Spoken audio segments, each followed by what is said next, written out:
Welcome to TSX Quarterly, the podcast that brings you publicly available earnings calls from companies listed on the Toronto Stock Exchange in one convenient location.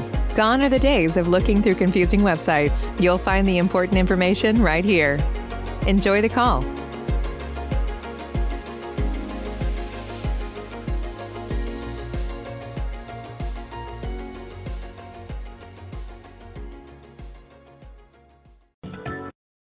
Thank you for standing by. This is the conference operator. Welcome to the OpenText Corporation second quarter fiscal 2022 earnings conference call. As a reminder, all participants are in listen-only mode and the conference is being recorded. After the presentation, there will be an opportunity to ask questions.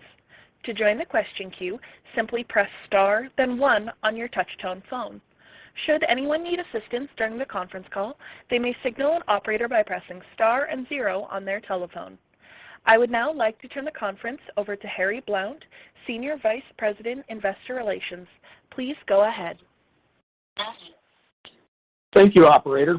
Good afternoon, everyone, and welcome to OpenText's second quarter fiscal 22 earnings call. With me on the call today are OpenText Chief Executive Officer and Chief Technology Officer, Mark J. Barrenechea, and our Executive Vice President and Chief Financial Officer, Madhu Ranganathan. Please note that we have shortened our prepared remarks this quarter to allow more time for the question and answer session. Today's call is being webcast live and recorded with replay available shortly thereafter on the OpenText Investor Relations website. Earlier today, we posted our inaugural quarterly shareholder letter along with our press release and investor presentation. These materials will supplement our prepared remarks and can be accessed on the OpenText Investor Relations website, investors.opentext.com. Before I proceed with the reading of our safe harbor statement, I would like to inform investors that OpenText 2022 Investor Day will take place virtually on March 1st. Registration for the event will be available in the coming days on our Investor Relations website. In addition, OpenText management will be participating at the Scotiabank TMT Conference on March 8th and the Morgan Stanley TMT Conference on March 9th. And now for our safe harbor statement. Please note that during the course of this conference call, we may make statements relating to the future performance of OpenText that contain forward-looking information. While these forward-looking statements represent our current judgment, actual results could differ materially from a conclusion, forecast, or projection in the forward-looking statements made today. Certain material factors and assumptions were applied in drawing any such statement. Additional information about the material factors that could cause actual results to differ materially from a conclusion, forecast, or projection in the forward-looking information, as well as risk factors, including in relation to the current global pandemic, that may project future performance, results of OpenText are contained in OpenText's recent Forms 10-K and 10-Q, as well as in our press release that was distributed earlier this afternoon, which may be found on our website. We undertake no obligation to update these forward-looking statements unless required to do so by law. In addition, our conference call may include discussions of certain non-GAAP financial measures.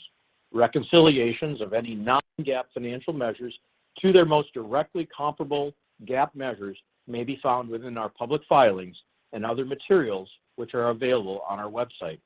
And with that, it's a great pleasure to hand the call over to Mark. Thank you, Harry. Well, good afternoon to everyone, and thank you for joining today's call.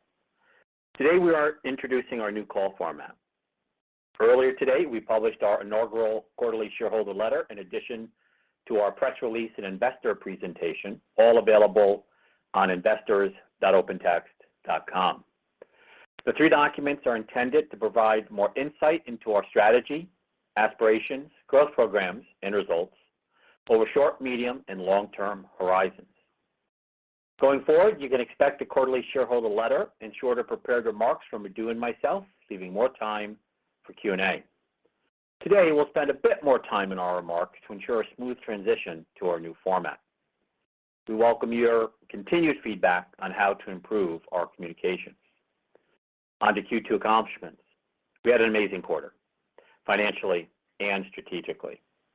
We provided demonstrable progress towards our longer-term fiscal 24 aspirations of up to 4% organic growth, 38 to 40% adjusted Ebitda margin, and free cash flows of $1.2 billion plus. Today, we increased our fiscal 22 targets to include total growth of up to 4% and cloud revenue growth of up to 10%. This reinforces our aspirations to generate over $6 billion in cumulative cash flows over the next 5 years. Please recall our plan to return 33% of free cash flow to investors in the form of dividends and buybacks while investing the majority of our cash in organic growth and corporate purposes, primarily M&A. Our capital return strategy has two fundamental pillars. One, returning 20% of trailing 12-month free cash flow via dividends, and two, keeping our share count constant via our buyback program. We believe our cash generation prospects and capital allocation strategy puts us in a stellar position to create sustained long-term value. I listed our quarterly accomplishments in the shareholder letter, but let me call out just a few. We bettered our best and delivered the strongest Q2 revenue quarter in the history of the company at $876.8 million, up 2.5% year over year, cloud up 4.1% year over year, with bright line organic growth. It was a very strong cloud bookings quarter with double-digit year-over-year growth, adjusted Ebitda of 39.2%. We're expecting strong year-over-year annual growth in our free cash flows. We view our business as annual.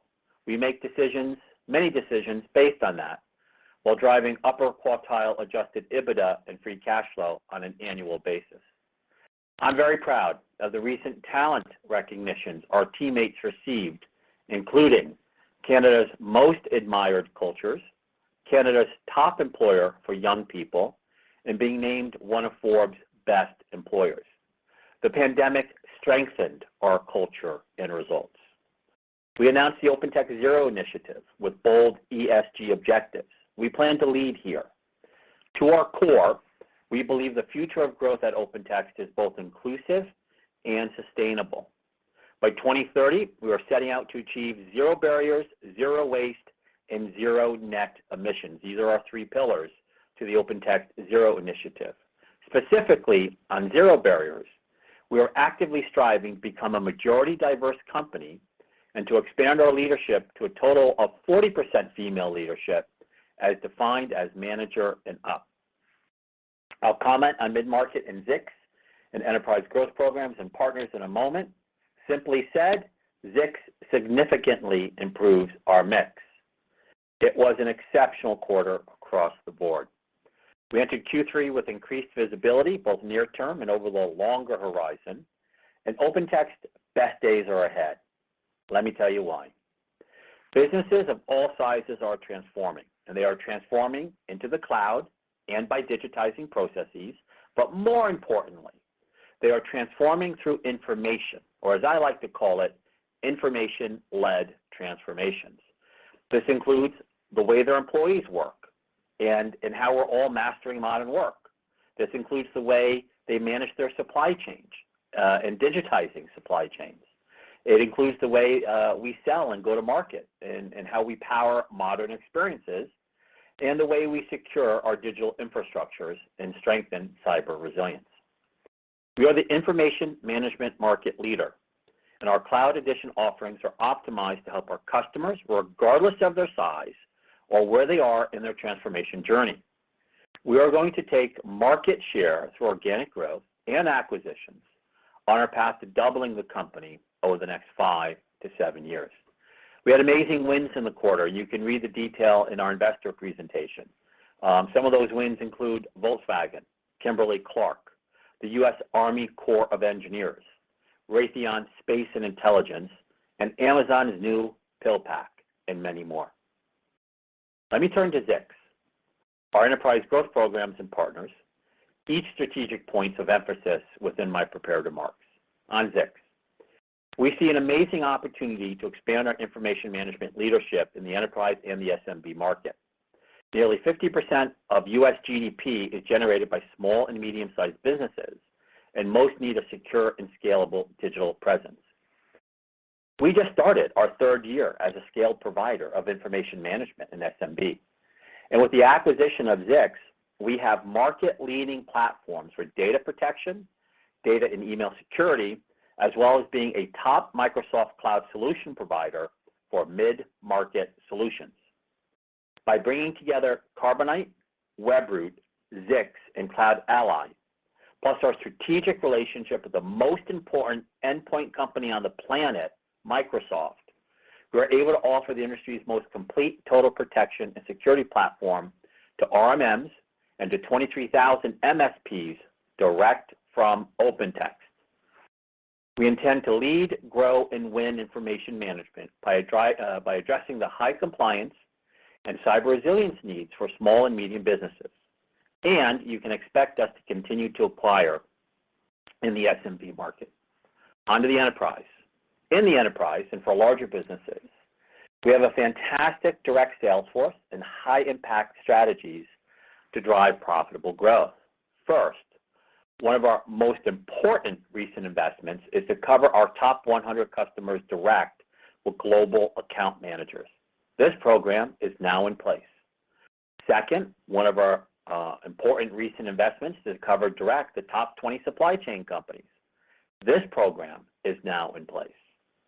And as the large get larger and more global, we have a clear opportunity to grow the top of the market, and we are investing to do just that via our top 100 customer GAM program and our top 50 supply chain program. On partners. Third, I want to speak about partners here as we are building a remarkable business model with enterprise partners. We are fully committed to this model, and partners are a force multiplier over the long term. Google, we announced today a greatly enhanced partnership to bring our joint content and experience solution to enterprise customers. Microsoft, we have massively expanded our SMB and security relationship. Amazon and AWS is the core data platform for our protection cloud.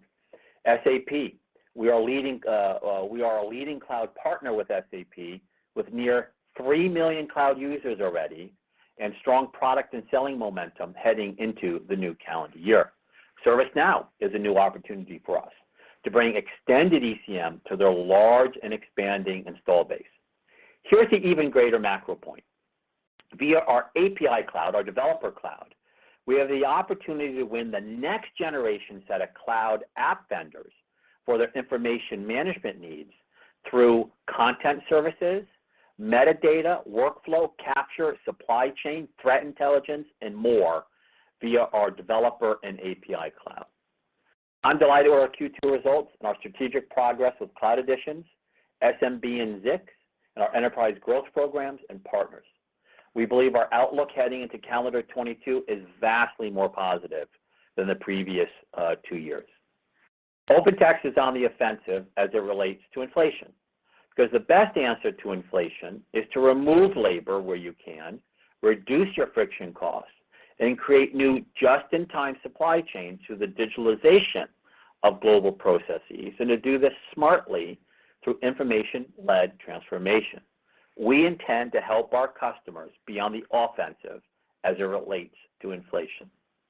Let me conclude by saying I'm humbled by the resilience, courage, and unstoppable nature of my colleagues through this pandemic. We used the last 2 years to transform into a cloud company with 80% annual recurring revenue, and today we are raising our cloud growth target to up to 10%. The leadership team is excited to present at our March 1 Investor Day, and they plan to detail our next generation of cloud capabilities and our business journey to achieve increased market share, customer success, and financial aspirations. Let me leave you with 2 things. Targeting up to 10% cloud growth, and Zix improves our mix. Now let me turn the call to Madhu to provide the financial commentary on the quarter, Zix, and our outlook. Madhu? Thank you, Mark, and thank you all for joining us today. This is our new call format and will focus on selected financial highlights rather than a line-by-line review. On the investor relations section of our website at opentext.com, please find under Q2 the latest quarterly results. You'll see the PDF of our earnings, the PDF of our shareholder letter, as well as the quarterly investor presentation. All references are in millions of USD and compared to the same period in the prior fiscal year and are on a reported basis unless I state otherwise. Q2 fiscal 22 results. We are very pleased with our record Q2 revenue, our record annual recurring revenue, and record cloud revenue. Growth, annual recurring revenue, ARR, and cloud bookings. We grew total revenues low single-digit organically. We posted another quarter of double-digit enterprise cloud bookings. Cloud revenues saw its fourth consecutive quarter of low single-digit organic growth with positive organic growth in all of our cloud market domains. Strong renewal rates in cloud and off cloud.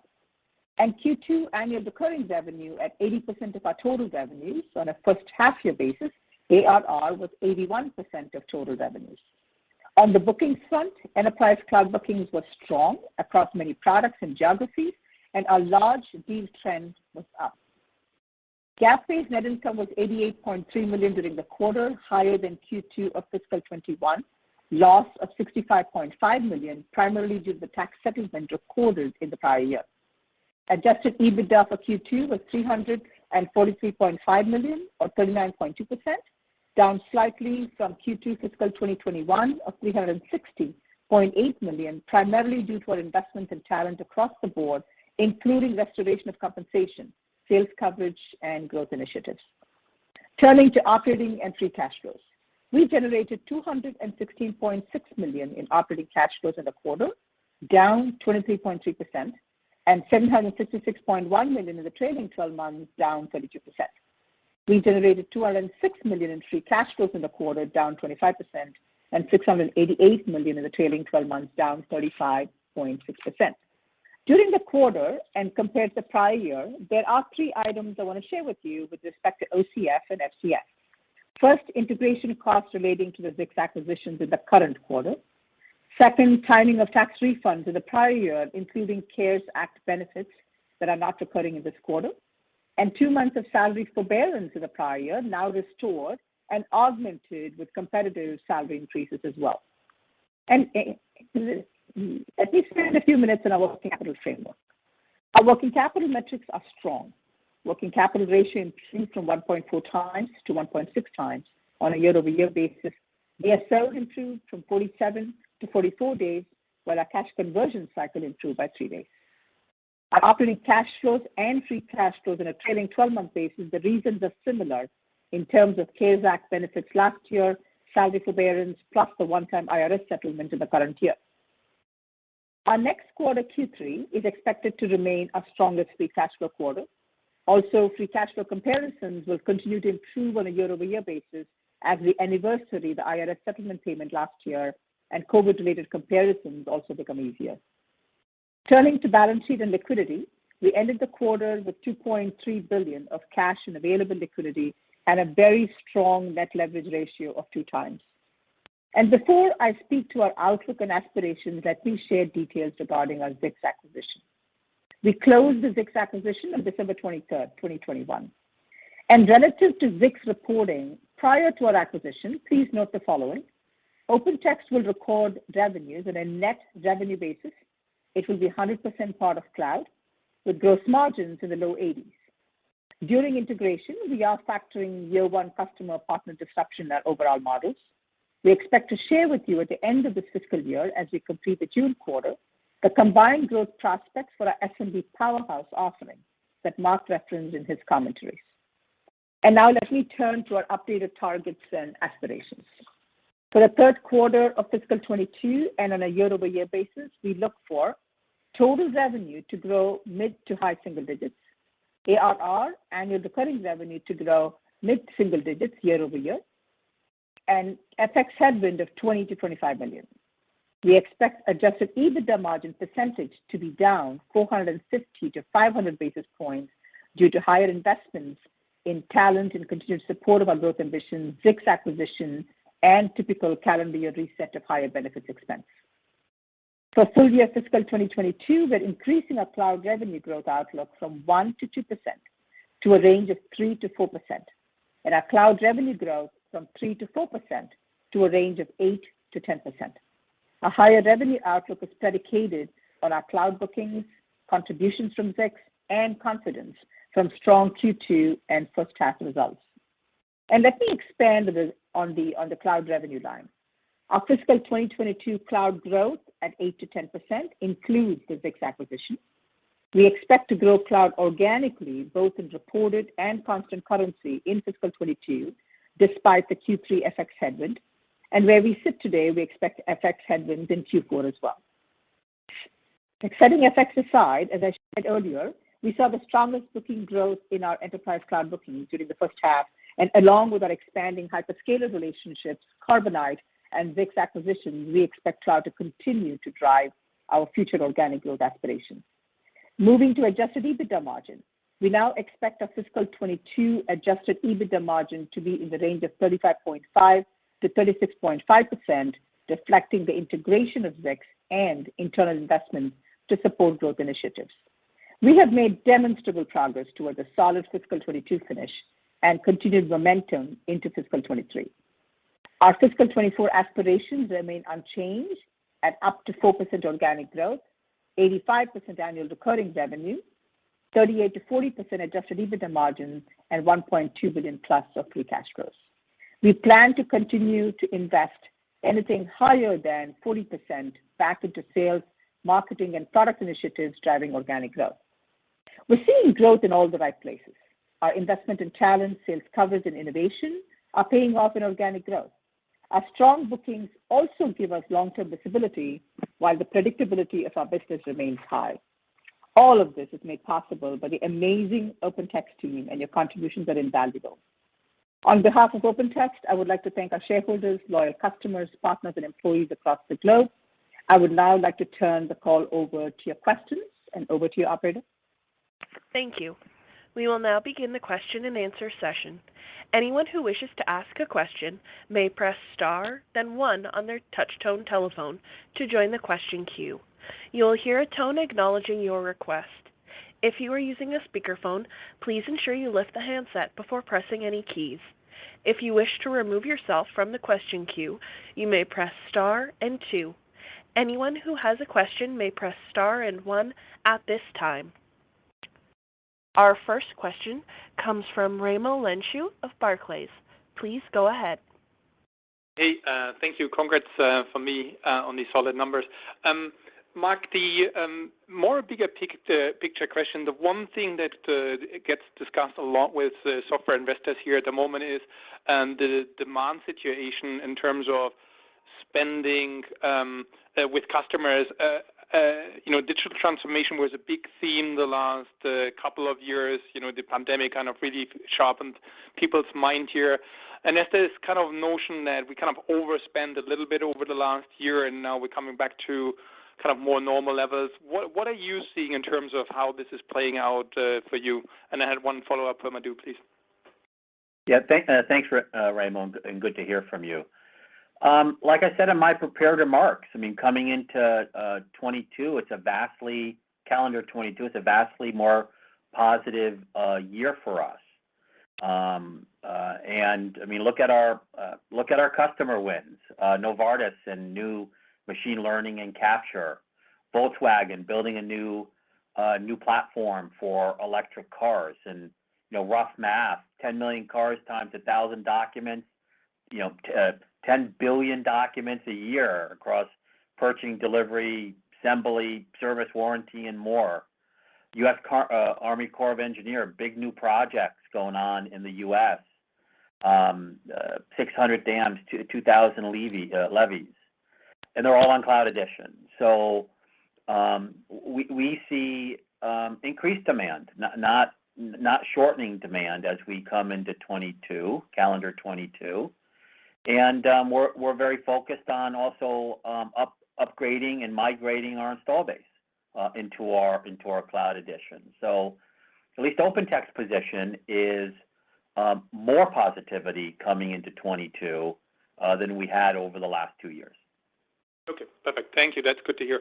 And then for Madhu, like if I think about your Ebitda guidance, if I do the math, it came down a little bit. Can you talk a little bit about the drivers in terms of if I look at the absolute level, if I look at the drivers here in terms of between FX, kind of investment into business, higher employee costs, et cetera. Just could you break down a little bit? Thank you, and congrats from me. Yeah, thank you, Remo, for the comments. So I'll take FX first, and certainly on the top line on revenue, FX does play a big role. We're calling it out in our quarterly factors, and the two lines that FX impacts the most is the cloud services line as well as customer support. And we're definitely seeing that in Q3. And where we sit today, I would say expect a similar FX impact in Q4, again, where we sit today. But the underlying business, as I said, is absolutely growing and growing from an organic basis. As far as adjusted EBITDA goes, I put the number one as Zix acquisition, and this is not uncommon for us. If you go back to the Carbonite acquisition we did, the quarter immediately following, yes, we did take a downward tick on adjusted EBITDA, and then you saw how we came back up. So the number one reason is going to be Zix, and we're targeting to get Zix to our operating model in our usual time frame of a year plus. And number two, as you outlined, yes, we did have some salary forbearance and consideration, but more importantly, we did pass through 2 merit increases, and we're investing in talent overall. In addition, investing in talent from an expansion perspective, as we've shared, sales coverage, marketing, R&D, products, and innovation. So in terms of the order of the reasons I'd go, anytime we do a large acquisition, Zix, number one, and number two, people investment and more go-to-market and products as well. Perfect. Okay, thank you. Thank you. Our next question comes from Paul Steep of Scotia Capital. Please go ahead.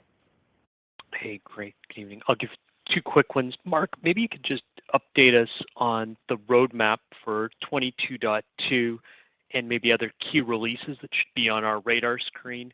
And then, Madhu, just can you, when we get to it, can you go back, because it doesn't look like the transcript caught your third comment after gross margins low 80s in terms of maybe the impact on customer. That at least broke up on my side as well. And then just one last one on gross versus net at 6. Thanks. Yeah, Paul, thank you for the question, and good to hear from you. And we're going to have a large and important product update at Investor Day. So I'm going to save some of the gunpowder for March 1, but in advance of that, for 22.2 and 22.3, first we remain on our 90-day cadence, which is our battle cry. And the reason I highlight that, have highlighted that, is it's so important. How do we help a developer go faster? And how can we go faster? And how can we go from thought to code to quality to pre-prod production capabilities in customers' hands faster and faster? We're now releasing 20,000 facets, features, and tools a quarter across our clouds. And I go back to the days when Silicon Valley, and I was part of this model, we moved talent to India. And it wasn't just labor arbitrage. We were able to work 24 hours a day. And that differentiated very large companies from their process. So this is the next big process improvement is to go faster every 90 days.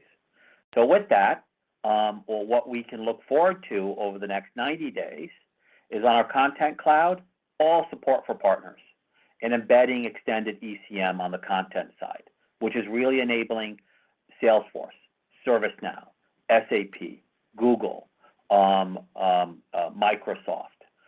So that this notion of extended ECM.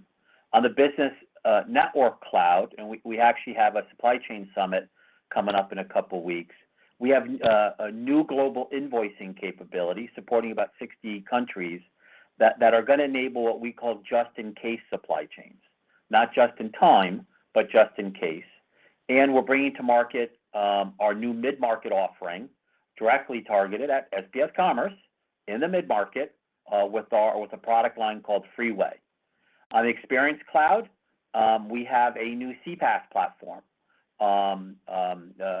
in the marketplace and enhanced over the next 90 days. We're going to be integrating Zix very rapidly for email protection and encryption within the Security and Protection Cloud, and more advanced APIs. Magellan Risk Guard, send us content, we'll send you back a content score. Does it have a SIN number in it? Does it have a social security number? Is it in violation of GDPR? We just won a real nice win at Paladin Cyber for Threat API, and over a dozen SAP customers for machine learning and capture. So there'll be more machine learning capabilities. So that's a bit of a flavor across our 5 clouds in 22.2, but please expect a very important, significant product roadmap update at Investor Day in March. We live in a privacy-conscious world. Now more than ever, consumers are demanding privacy and transparency around their data usage. At OneTrust, we empower companies to embrace privacy as an essential element of consumer trust and help eliminate the headache of adhering to privacy laws. OneTrust can help you protect your brand and deepen customer relationships by honoring privacy at every touchpoint. Get started or try it for free for 14 days by going to onetrust.com/buildtrust. That's onetrust.com/buildtrust. Okay. Great. Yeah, thank you, Mark. And Paul, let me address the Zix piece as well. Again, keeping in mind, Zix was a public company before we acquired them. There's certainly data and information out there about Zix. We want to take the opportunity to clarify how we are approaching Zix. So as I mentioned, we closed the acquisition on December 23rd. We will record revenues on a net revenue basis. We've done our complete and thorough diligence, and that's the appropriate way in our view. And by the way, keep in mind that our sales channel, the partner channel, they're all bringing in business from a growth perspective, and that's what they're supposed to do, right? So this doesn't sort of discount the totality of the efforts that goes into the business. Did want to emphasize that financial reporting, we will be recording on a net revenue basis. All of Zix revenue goes in as part of cloud, and gross margin is in the low 80s. During integration, we generally do this for every acquisition. We do factor a year one customer partner disruption in our overall revenue models. We certainly strive to meet the higher end of it, but it is prudent in our view to factor some discount to the normal run rate, just given year one customer partner disruption. And that was my point number 2. And the third point was we'll share with you at the end of this fiscal year the combined growth prospects of SMB powerhouse that Mark talked about in his commentary. Great. The last line was what we'd missed. So on the integration, should we think to the traditional, I believe we were used to be 18 to 20% sort of step down? Is that what's sort of embedded into the thought process at this point? Paul, yes, I would agree. Yes. Yeah, thank you. And sorry, last clarification. I'll leave it, I promise. Can you give us a sense, Madhu, of what that sort of translation, obviously from gross to net, is on their revenues, since certain folks are going to be looking at the Zix numbers and trying to read across, understandable, and you stated already at the deal that you were going to, recast it in your IFRS standard. Right. A totality of gross to the totality of net. Again, I would think somewhere in the range of, look, they have two different types of businesses, right? And the resale business is where we're taking the position that we will go to a net revenue basis. And without getting into the hairy components here, on the resale side, it really translates into somewhere in the 30 to 35% of a dollar of resale revenue. Perfect. Thank you very much, folks.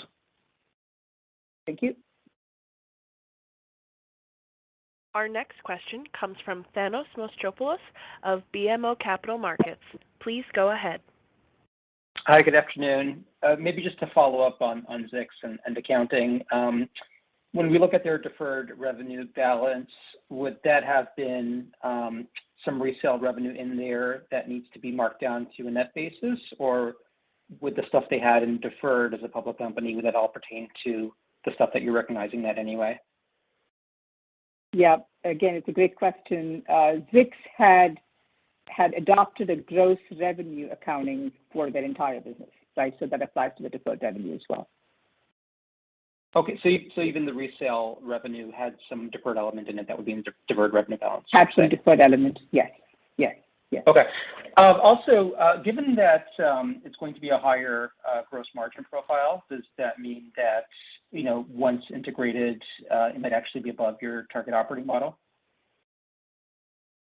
Yes. In fact, the convergence to our target operating model is absolutely the goal as we come out of integration. The mention of the gross margin is important because you would expect that from sort of a SaaS cloud-based business in the low 80s, and that's why we wanted to make it a point, very akin to Carbonite. Okay. Then finally, Mark, just touching on M&A, you obviously announced a new head of corporate development, and we're seeing valuations come down in the public markets. I'm not sure if you're seeing that yet at this point in terms of assets you might be exploring, but and any color or update on that front would be good. Thanks.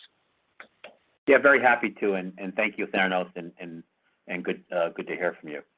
So first is I'm pleased to give my first live voice to the promotion of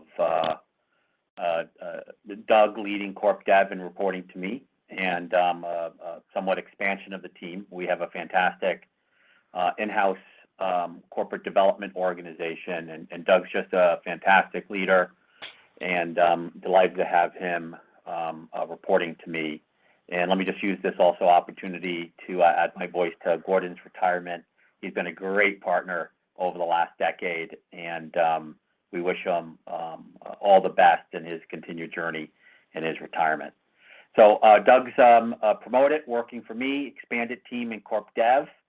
And Thanos, we are seeing more assets today than we were a year ago. We're seeing better valuations as well, so there's more optionality that we see. You should expect us to complete more deals here in calendar 22. And I'd also note that if you look at our cash flows and the strength of our cash flows, we can be bold here, but we can fund double-digit acquired growth straight from our cash flows. And we may choose to use other instruments, but our cash flows are strong enough that we can now fund double-digit growth, acquired growth, straight from our cash flows. So those are things I would note for M&A. Doug reporting to me, expanded team, seeing more assets, improvement in valuation. We're expecting to get more deals done in calendar 22, and the strength of our cash flows directly implies strong acquired growth straight from cash flows. Great, I'll pass the line. Thanks. Yeah, thank you. Our next question comes from Richard C. of National Bank Financial. Please go ahead. Yes, thank you. I've kind of been following your website here, and you've got a lot of material there on IBM, and it seems like you guys are still making some pretty big gains against them. Has that sort of changed in any way in terms of those share gains that you've had over the past few quarters?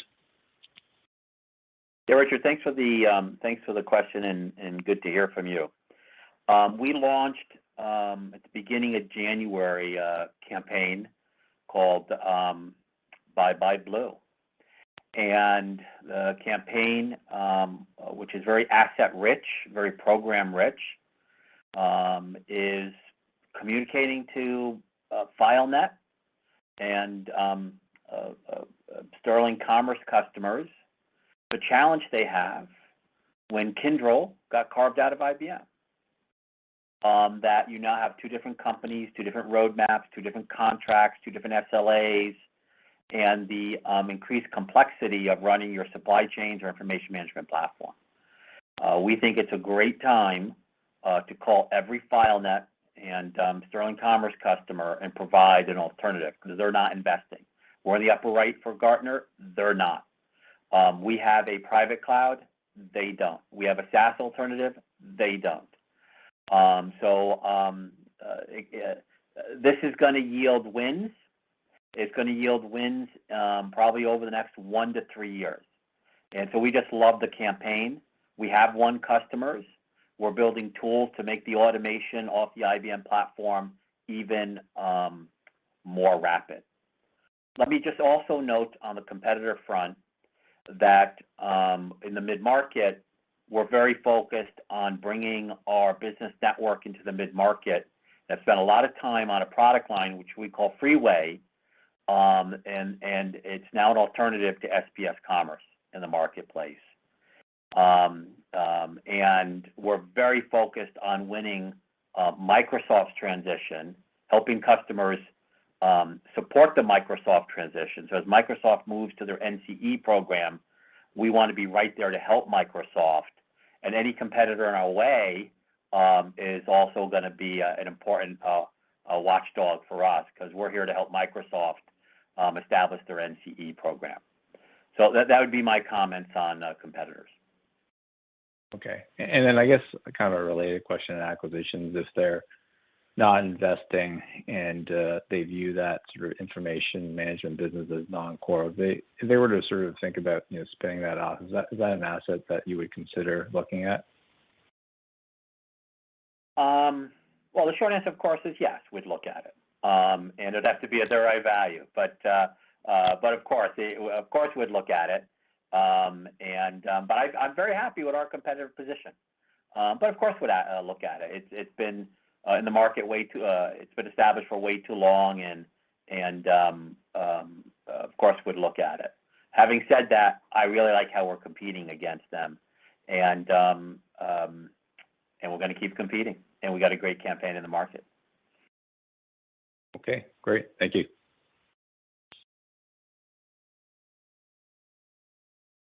Once again, if you have a question, please press star, then 1. Our next question comes from Paul Treiber of RBC Capital Markets. Please go ahead. Thanks very much and good afternoon. In the prepared remarks, you called out double-digit cloud bookings growth, and I was wondering, how important was Content Cloud 21.4, the release this quarter, the growth of bookings? And then, more generally speaking, how do we think about product cycles in the future? I mean, do you expect the ebbs and flows in cloud bookings around more significant product releases, or is that less of a factor? Yeah, Paul, thank you for the question and good to hear from you. There's no doubt that our Content Cloud is a call out right now. And if we look at some of our customer wins, Novartis, great Content Cloud customer, bringing machine learning, capture machine learning capabilities into many of their information-rich processes, from regulated documents to clinical trials. Volkswagen, I'd mentioned a little earlier, 10 million cars times 100K documents equals 10 million documents a year, from everywhere from purchasing to warranty. That's a single platform of content. U.S. Army Corps of Engineers, I'm very proud of this win and very proud to partner with one of the most prestigious engineering firms in the world, from everything from civilian to military construction, and everything from dams, locks, hydroelectric facilities, levees, water supply to over 100 cities in the U.S., one information platform, content, services, all on cloud editions. So, our 90-day cycle is really important. 22.1 really brought up big capabilities. 22.2, as I highlighted earlier. And Investor Day, I'm real eager to get to March 1 to have some significant announcements for the roadmap ahead. So if you allow me, Paul, I'm going to hold on to some of our gunpowder for Investor Day and the big pieces of the roadmap ahead, but they're significant. 21.4, 22.1 really contributed to some of these very impressive Cloud Edition wins. Innovation matters. Yep. My second question, and maybe it relates to roadmap, but I'll try to speak about it more generally, is just on SMB and the opportunity there. The products that you mentioned, have been acquired. To build out or further build out your SMB product portfolio, should we expect the more sort of traditional enterprise grade software that OpenText has to be repositioned down into SMB, or do you think that is a distinct market and it would require distinct products? It's a bit of both. It is a distinct product, and going back to kind of our vision and our strategy for information management, it's both in the cloud and at the edge, and we think both are really important, right? No edge, no cloud, no cloud, no edge. So they're both really important. And at the edge, it's data protection, it's information security, it's email security, EDR, MDR, and forensics. And it's helping customers constantly move information off the edge into more cloud-based solutions. But we spend our lives on the edge and we innovate at the edge. So there are unique technologies for the edge. And the edge is both SMB and it's enterprise. I'll take some Zix technology. We think the email encryption integrates really well into our Experience Cloud for secured information in healthcare. We think the secure edge email security is going to be really helpful in the business network for our Covisint platform. And those technologies scale up, but they didn't have a sales force to bring there. We think our guidance software goes into SMB very well for law enforcement, but we didn't have a big channel to do that. So it's multi-layered, right? It's edge and cloud, it's SMB and enterprise. There are unique technologies for both, but that intersecting circle is large enough that we can bring technologies both ways. And last one for me. I was on your developer website today, and I went through all the APIs that are available, and there's quite a number of them. What I was thinking through though is, what's the marketing strategy for Developer Cloud? I mean, it seems quite different of a channel than enterprise sales. So how do you, what's the plan to raise awareness for OpenText's APIs with developers? Oh, it's a great, well, Paul, I'm delighted you're on developer.opentext.com, so thanks for being there. So, look, I think it's one of the gems we have inside the company, and we haven't cracked the scale code yet. It is roughly a $100 million business today inside of OpenText, and it's a Twilio locked inside our company. So part of the strategy to unlock it was bringing a Sandy Ono on board, our new Chief Marketing Officer. We've set up a new internal group to go to market. We think being able to come in and attach an API sale to a platform sale is a good strategy. For example, at Beck & Dickinson, we brought some APIs into that sale on our business network. We won over a dozen SAP customers for machine learning and capture. We've introduced some new APIs of Magellan Risk Guard and enhanced our threat intelligence. But it's going to be a combination of things. We've got a new Chief Marketing Officer who understands the market. We've set up a new selling team reporting into Ted Harrison. We are going to attach it to platform sales. Christina in our customer success group is going to set up a PS organization to build applications on top of it. And it's going to be that comprehensive learning from Twilio and making this a future growth driver for us. But we have the technology, we have the know-how. Now we're going to crack the scale code. Okay, thanks. You can hear the passion in my voice on this one because it's something very unique we have. Definitely. Well, thank you. Our next question comes from Stephanie Price of CIBC. Please go ahead. Good afternoon. Hi, Stephanie. Can you talk a bit about the potential from the Google partnership that you announced this afternoon? How are you thinking about that partnership evolving? Yeah, very good. And thanks for joining us, Stephanie, and good to hear from you. I purposely focused my prepared remarks on our enterprise partners. And we've just come a long way in developing out our technology and our strategy with partners. So in relation to Google, which we also announced today, we announced we put a new MOU in place and a greatly enhanced partnership in the enterprise. One is we're going to jointly innovate together. We are at OpenText going to consume more of their platform for our customers and our use. And we're going to bring our content and experience platforms to their customers via their workspace platform. And we will build out a joint selling teams like what we've done at SAP and other places to engage with enterprise customers. So it's a very evolved and complete strategy to move kind of to the next level of engagement around joint innovation, more mutual consumption, and bringing our content cloud and experience cloud to the enterprise via their Google Workspace. And then layering around that a joint selling organization to create demand, close deals, and make customers very successful and happy. So that's a bit more on the Google announcement today. Great, thank you.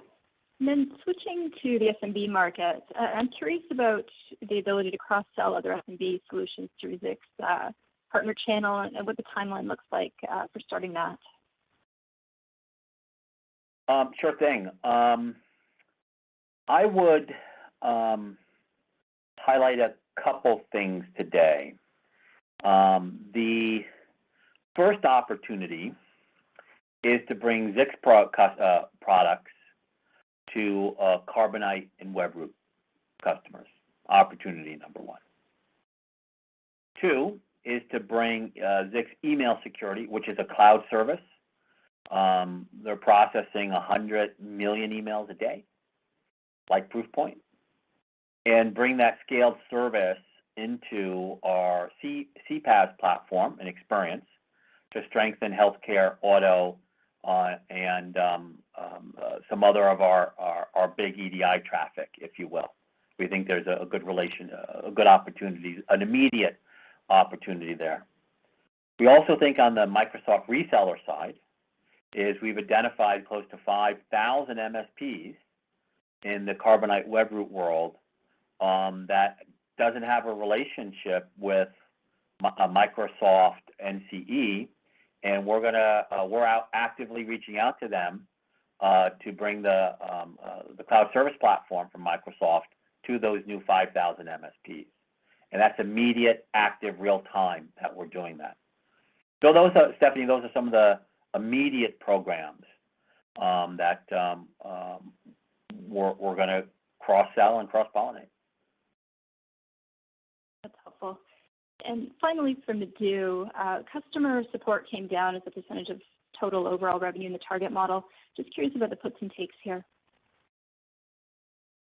Yeah, so Stephanie, I would say two things. One, it's more of an adjustment as the cloud revenue you see going up the target model slightly. That's the main driver. Customer support continues to have very strong renewal rates, as you see in our commentaries. And maybe the last comment I'll share is I spoke about FX and FX impacts. The headwinds do impact customer support and the cloud lines as well. All right, thank you very much. Thank you. Our next question comes from Howard Leung of Veritas Investment Research. Please go ahead. Thanks, and thanks for taking my questions.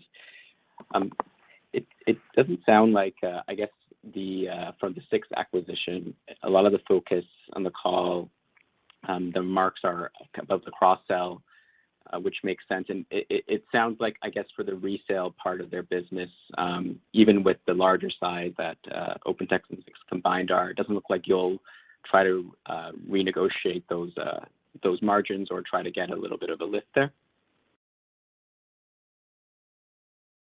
Howard, welcome, and thanks for your question, and good to hear from you. No, there's multiple vectors here of opportunity. First, obviously, is there are the Zix Secure Cloud products. And I noted kind of the better integration with data protection, information security, and email security. And ultimately, our strategy is to have an integrated endpoint edge platform.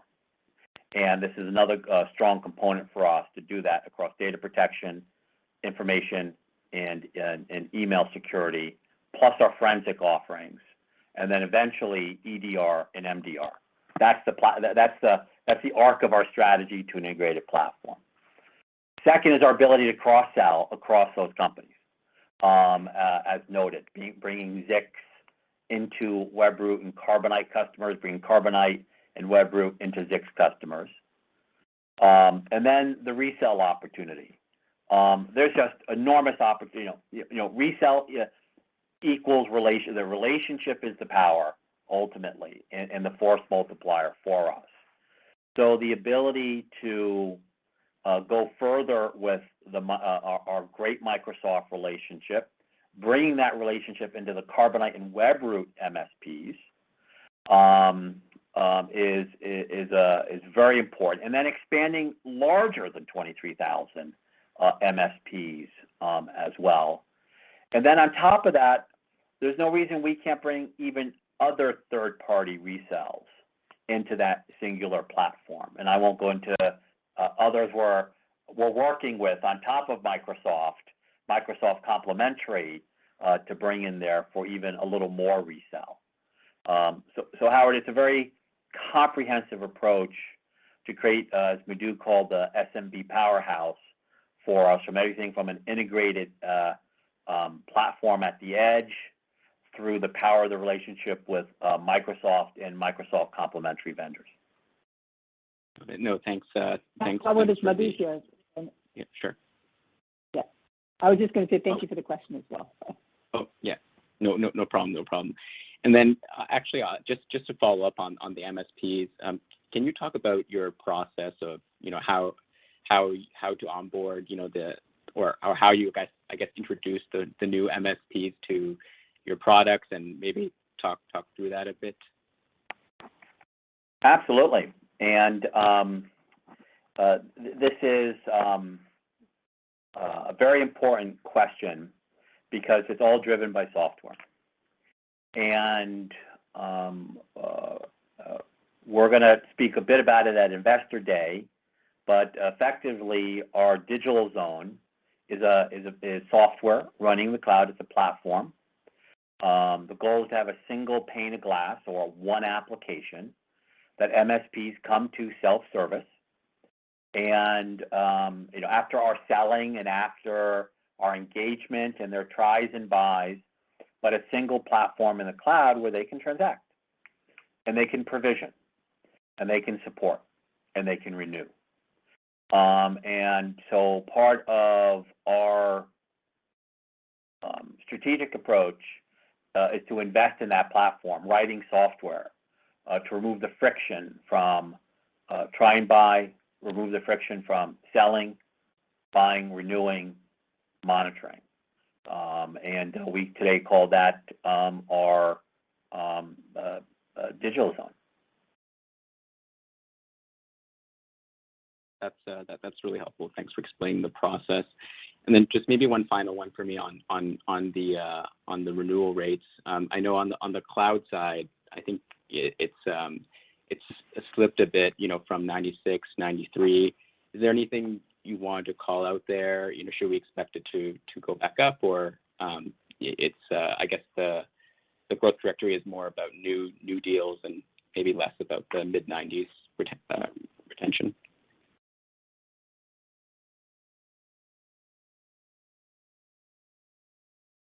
Madhu, you may be on mute. Oh, and my apologies. No. So, Howard, I was saying, we announced, I believe, a quarter ago, Paul Duggan, he is an Oracle veteran, running a $5 billion renewal business. He's been heading up our renewals, and a lot of new and implementation ideas are coming along. So I would say stay tuned. And the second piece is that would also lead to a continuous improvement in the cloud renewal rates, right? There were earlier questions about products and innovations and value, and expect this organization to keep introducing that to our customers.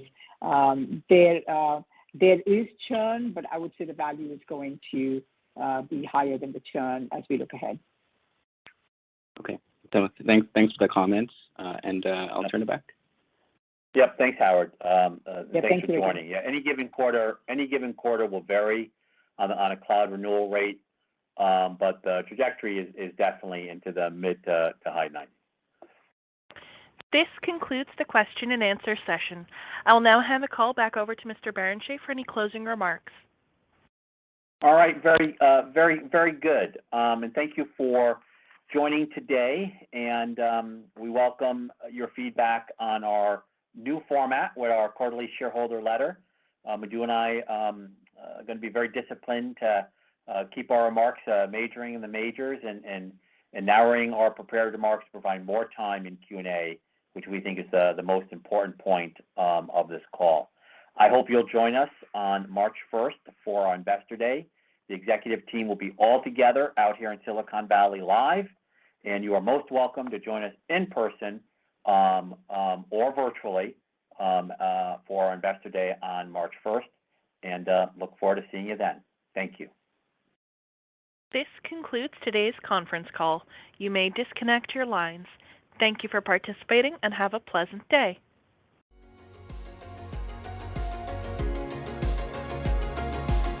Thank you for listening to TSX Quarterly. If you enjoyed the cast, remember to leave a good rating. And remember, for any additional inquiries, please consult the company's investor relations section on their website.